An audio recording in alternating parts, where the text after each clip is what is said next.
چھٹی ملی تھی 1 ہفتے کی، آنے میں 4-5 دن دیر ہو گئی، تو وہ ان سیٹھ صاحب نے جنہوں نے اپنی بیٹی کی شادی پر 16 کروڑ روپے خرچ کیے تھے، ان سیٹھ صاحب نے اپنی مسجد کے امام کی تنخواہ میں سے 4000 روپے کاٹ لیے۔ یہ قوم ترقی کرے گی؟ اس قوم کے لنچنگ نہیں ہوگی؟ اس قوم کے نوجوانوں کو جیلوں میں نہیں ٹھوسا جائے گا؟ اس قوم پر اقوام عالم تر نوالے کی طرح ٹوٹنی پڑیں گی؟ میں کیا ہوتا ہے کہ 5 وقتہ نمازوں کی با جماعت ادائیگی کا ہم سے اہتمام ہوتا ہے۔ امامت معمولی خدمت نہیں ہے، بہت مشکل کام ہے۔ میں کئی مرتبہ سنا چکا، ایک مصلی تھا مجھ سے کہنے لگا کہ آپ امامت کرتے اور تنخواہ لیتے،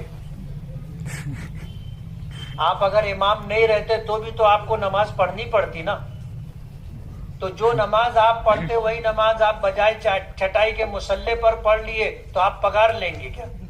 میں نے کہا نہیں، بات ایسی نہیں ہے، سمجھ کا فرق ہے۔ مولو ایک کام کرو۔ بولے کیا؟ میں نے کہا تم مہینے بھر 5 وقت کی نماز ہمارے مؤذن صاحب کے بازو میں پہلی صف میں پڑھو، جو پگار ملے گی وہ تم لے لینا، جو تنخواہ ملے گی وہ تم لے لینا۔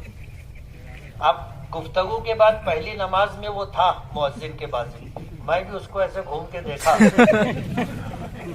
دوسری نماز میں 2-4 لوگوں کے بعد تھا، میں اس کو دیکھا نا تو وہ سر اٹھا ہی نہیں رہا تھا نیچے سے۔ تیسری نماز میں پہلی صف کے آخر میں تھا، اور چوتھی نماز میں نہیں تھا پہلی صف میں۔ اب ہمارے یہاں سہولت یہ ہے کہ نماز پڑھائے، سلام پھیرے، دعا کیے، نکل کے مدرسے میں چلے جاتے، اور وہاں سے دروازہ ہے، میں بھی صحن میں آ کر کے کھڑا ہو گیا اس کا استقبال کرنے۔ وہ آیا، بولے بہت مشکل کام ہے مفتی صاحب، میں گولڈن نگر میں رہوں، یا ایسا ہی موقع معلوم پڑا، میں بھاگت آؤ، پہلی سب بھر گئے۔ اب تو رکھا بولنا، بولے کم پگار دے۔